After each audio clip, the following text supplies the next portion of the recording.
Jean-Yves Maufra, bonjour. Bonjour. Alors là, on est dans un essai à Boigneville sur différents types de fusariose. On a vu que la fusariose pouvait être traitée de manière agronomique, mais parfois ça n'est pas suffisant et parfois ça n'est pas du tout efficace parce que la fusariose de l'épi qui est développée n'est pas sensible à l'agronomie, parce qu'il y a un champignon particulier qui se développe, qui est le microdochium.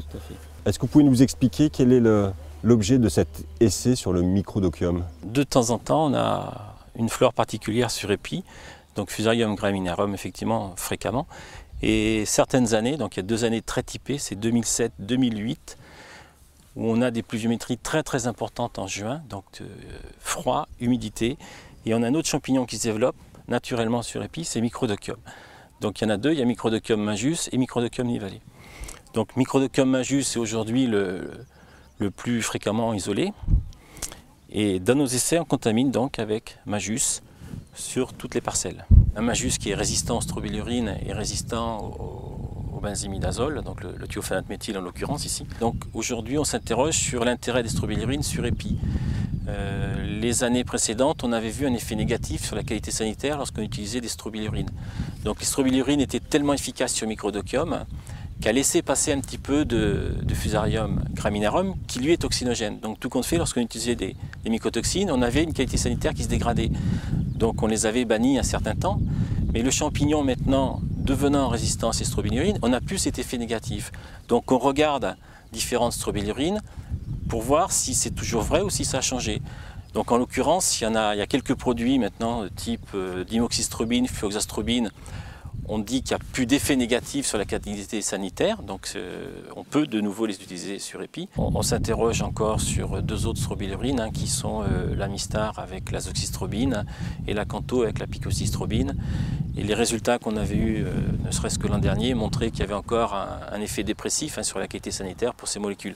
Donc on les a remis encore cette année en expérimentation pour voir si cet effet est maintenu. Parce que les strobilurines peuvent avoir un intérêt quand même à être utilisées sur épi avec les activités secondaires qu'on a par exemple sur rouille brune. Donc c'est la qualité pour l'instant qui nous empêche de les utiliser.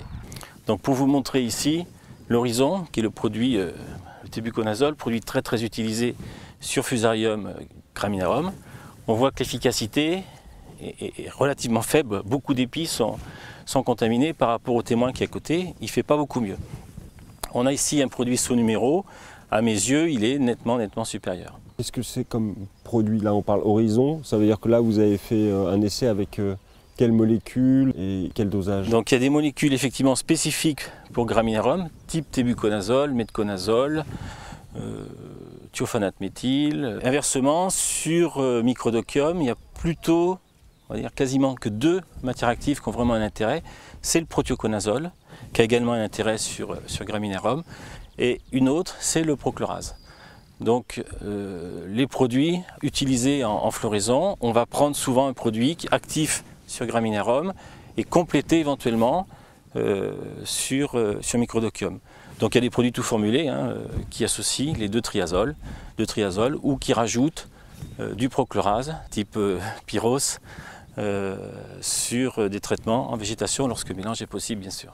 Est-ce que vous pouvez nous rappeler quelle est la nuisibilité du microdochium? La nuisibilité, c'est une attaque sur épi, des grains qui sont attaqués. S'il y avait un côté positif, on va dire que c'est une maladie qui n'est pas toxinogène, donc on ne va pas trouver de mycotoxine. Mais par contre, l'épi, on va perdre des rendements, bien sûr, et on va perdre également au niveau de la qualité technologique du grain. Et les traitements que vous avez essayés, est-ce qu'on peut établir un pourcentage de gains? Comment vous évaluez la réussite de la phytotechnie? Mais disons qu'entre ces 2 parcelles, qui sont, on va dire, un peu les 2 écarts les plus importants, on va avoir une petite dizaine de quintaux. Donc ce n'est pas forcément une nuisibilité très importante comme on pourrait avoir avec les maladies foliaires, mais 10 quintaux plus une perte au niveau de la qualité technologique, des PS, c'est quand même significatif et ça mérite effectivement, ça justifie les traitements sur épi.